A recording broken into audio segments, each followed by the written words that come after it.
Exercise 10.2 का question number 7 है।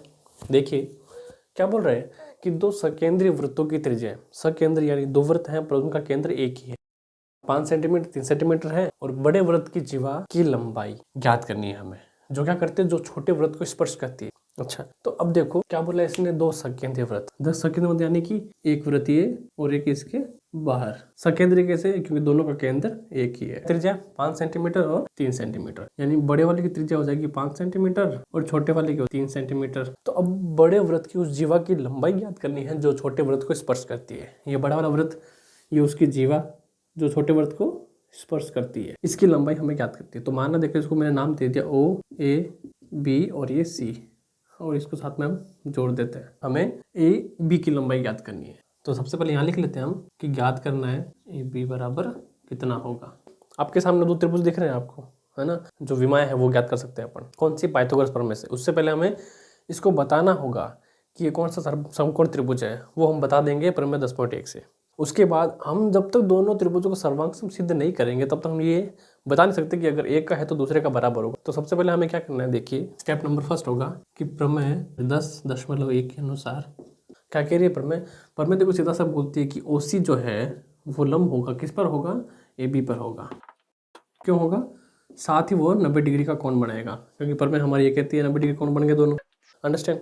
अब देखो एक सीधा सा नियम है, हमें दो त्रिभुज दिख रहे हैं, है ना। अब दोनों त्रिभुजों की हम जो रेखा को बराबर करने के लिए यानी जोड़ने के लिए हमें एक काम करना होगा कि त्रिभुज जो है AOC है सर्वांगसम है त्रिभुज BOC के, किसके द्वारा, CPCT के द्वारा, जो मैंने आपको पिछले वीडियो में बताया था। तो अगर ये दोनों त्रिभुज सर्वांगसम है तो एक नियम सीधा सा आएगा कि AC रेखा बराबर होगी CB की। क्या कहा मैंने कि अगर ये दोनों त्रिभुज बराबर है तो ये वाली रेखा और ये वाली रेखा क्या होगी, दोनों आपस में बराबर होगी। साथ ही साथ क्या बोला गया है कि देखो AB रेखा है पूरी, उसके अंदर क्या है, किसके बराबर होगी, ये AC प्लस CB के। AC प्लस CB दोनों जुड़कर बराबर किसके होगी, AB के।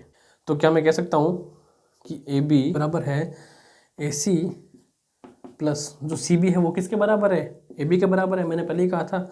तो क्या मैं इसको भी AC लिख सकता हूँ क्या, है ना। तो फिर AB बराबर क्या हो जाएगा, 2AC। ये हमारी होगी समीकरण नंबर 1, समीकरण 1 आएगी। अब इसके बाद देखो मैं एक काम करूँ, अगर कि दोनों त्रिभुज अगर सर्वांगसम है तो क्या मैं एक त्रिभुज को समकोण सिद्ध करके उसका मान निकालूं तो क्या दोनों मान के बराबर हो जाएगा, क्योंकि हमने दे रखा है कि AC बराबर क्या होगा, BC होगा। क्यों, क्योंकि हमें सिर्फ जीवाई ज्ञात करनी है। करेंगे कैसे, देखो सीधी सी बात है कि एक भाई साहब आते हैं अपने पाइथागोरस भाई साहब। कौन आते हैं, पाइथागोरस अंकल आते हैं। पाइथागोरस अंकल ने क्या बोल लिया है के अनुसार ये बात है कि जो कर्ण का स्क्वायर है वो बराबर होगा त्रिभुज के आधार के स्क्वायर के प्लस लंबाई के स्क्वायर के, है ना। तो एक माना कि मैंने त्रिभुज लेता हूँ ACO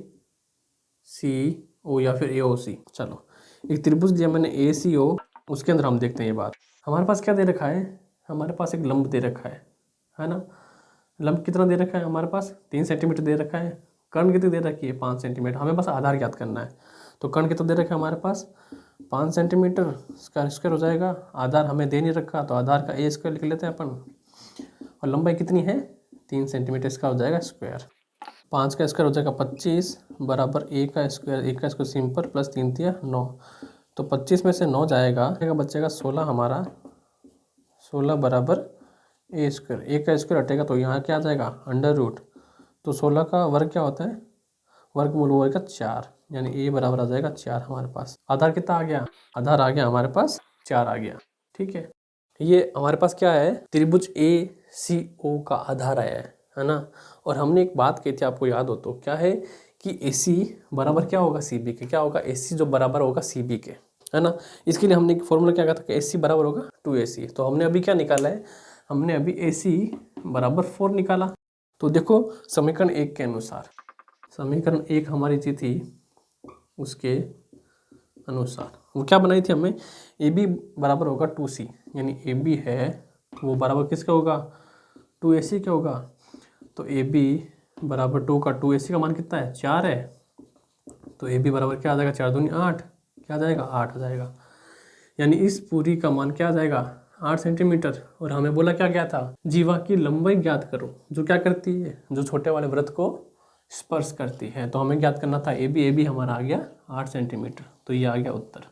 तो ये था आज का आंसर। बहुत इजी क्वेश्चन है, बस आपको एक बार प्रैक्टिस करनी है, आपको सारे आ जाएंगे। और ध्यान रखना ये प्रश्नावली बहुत इंपॉर्टेंट है, इजी भी है और अच्छे नंबर बनाने वाली है। इसके साथ ही एक्सरसाइज 14 जो है, जो मैंने करवा दी है इस चैनल पर, उसको ज़रूर देखें क्योंकि वो आपकी बहुत हेल्प करेगी। फिर मिलते हैं नेक्स्ट वीडियो में। सी यू सून।